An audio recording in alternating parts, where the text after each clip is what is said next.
Greetings and welcome to the Reparenting Daily podcast. In this podcast, we'll dive deep into reparenting, exploring all of the tools and resources that you'll need to help you along your journey. This podcast is divided into 3 sections. The first is a daily reading. The second is a discussion of the reading followed by suggested journal prompts. And the last section is a peaceful meditation for closing.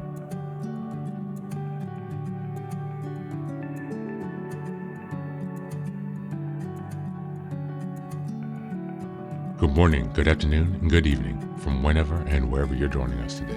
I'm so glad that you're here as we continue on this journey of self-expansion and growth. If this is your first time, welcome. Before we dive in, a quick reminder. Like, share, and subscribe to this podcast on Apple Podcasts, Spotify, and YouTube. Your support here helps spread the word and grow this community of self-reparenting. Now for a few updates. First, I'm excited to introduce our Patreon community, where for a small monthly fee, you can join us for 3 weekly reparenting support meetings. Sundays, we have a guided meditation for emotional grounding. On Tuesdays, we have a book club discussion for deeper discussions and growth. And on Thursdays, we have open topic conversations for real-time support on any topics that may come up. You can find all of the details about what's included in this community by going to the Reparenting Daily website and checking out the community tab.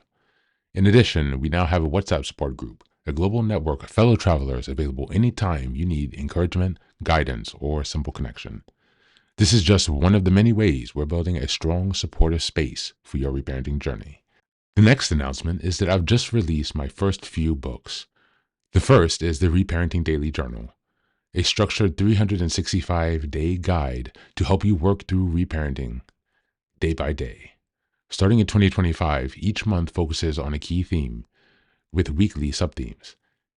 The Reparenting Daily podcast episodes align with the journal, making it an interactive and immersive experience to help you stay focused and ensure real progress this year. Now for the next announcement, I'm thrilled to introduce Fairy Tales for Reparenting Daily, a collection of 3 books inspired by Jungian analysis, mythology, philosophy, psychology, and most importantly, the work of Marie-Louise von Franz. These short, simple stories are designed to help you reconnect with your inner child and experience healing through storytelling. What makes these books unique? Well, at the end of each story, there's a deep dive analysis exploring its themes, explored by journal prompts to help you reflect on how these lessons relate to your personal journey. All of these books are now available on Amazon, so go ahead and take a look and support this project. Reparenting is a journey of growth, iterative change, and continuous improvement. Much like nurturing the bonsai tree, it requires patience, care, consistency, and attention. Thanks for being here and supporting this work, and for committing on your journey of self-expansion. Now, without further ado, let's dive into today's practice. Today's reading is also from Strengthening My Recovery, and this one is called Learning to Thrive. Just as a reminder, we're in May, and the theme is emotional regulation. We're in week 4, May 22nd until the 31st. And the theme for this week has been practicing emotional balance. Learning to thrive. We learn to keep our thoughts and desires close to our hearts. Big Red Book, page 431.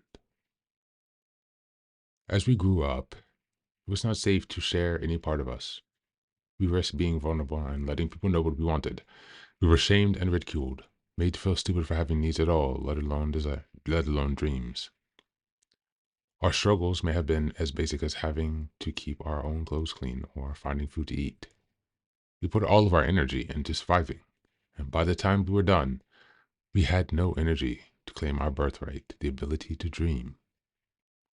Today we nurture ourselves by deciding what we want the universe to send us. But because we're open to the possibility that we can have those things, we allow ourselves to swim around in the scent of promise. We deserve it. We realize that wanting something is not bad.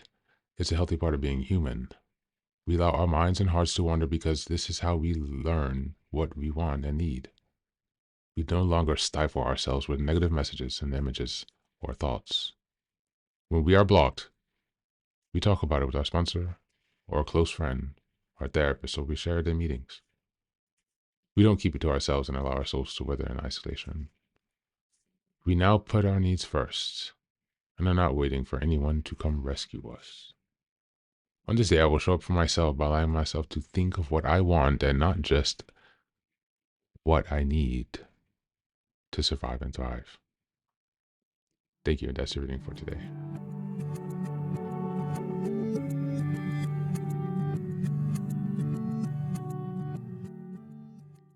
Welcome back. Welcome back. This reading highlights a critical shift in the journey for reparenting and emotional balance, moving from mere survival to thriving. As children, vulnerability often led to punishment, mockery, or neglect, so we buried our desires to avoid more pain. This self-protective pattern may have helped us survive, but it also taught us to associate dreaming, wanting, or expression with our needs as danger. Practicing emotional balance now means creating internal safety to feel desire without shame. Reparenting invites us to reclaim our birthright to want more than just safety. We're allowed to long for joy, purpose, beauty, and connection. In healing, we begin to give ourselves permission to dream, imagine, and ask for what we want, not just what we need. This act of claiming desire is a powerful declaration. I matter. Thriving isn't selfish. It's the natural next step we come to once we stop leaking energy into a survival mode coping mechanisms. Emotional balance means acknowledging where we have been silenced and gently giving our voice to our inner longings. Reparenting means encouraging our inner child to speak up again and trust that with time, this will be met with love and support instead of ridicule or shame. As we go into the journal prompts today, number 1, what dreams or desires did you hold in silence in childhood to protect yourself? And what might it feel like to explore them now without judgment? Number 2, what would thriving, not just surviving, look like in your daily life? Describe a day in your life when you are allowed to fully want what you want. And number 3, how can you begin to speak your desires out loud, even just to yourself or your journal, as an act of reclaiming your voice? That's it today. As always, thanks for being here. Take care of yourself and please do be well.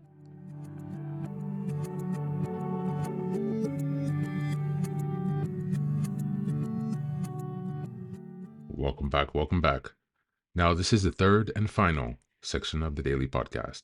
This is your silent meditation. Please go ahead and find a space where you can be comfortable and undisturbed, where you can relax and spend some time with yourself for this 10-minute silent meditation. You can choose to be sitting, standing, lying down, or in whatever position makes you comfortable today. Take a moment to simply be with yourself. Focus on your breath and gently connect with each part of your body. If thoughts arise, don't let them overwhelm you. Just observe them without attachment. Imagine them as leaves drifting down atop a river, passing by without needing your engagement. Stay present, grounded, and open to this moment, no matter what time you are listening and practicing this meditation. Namaste.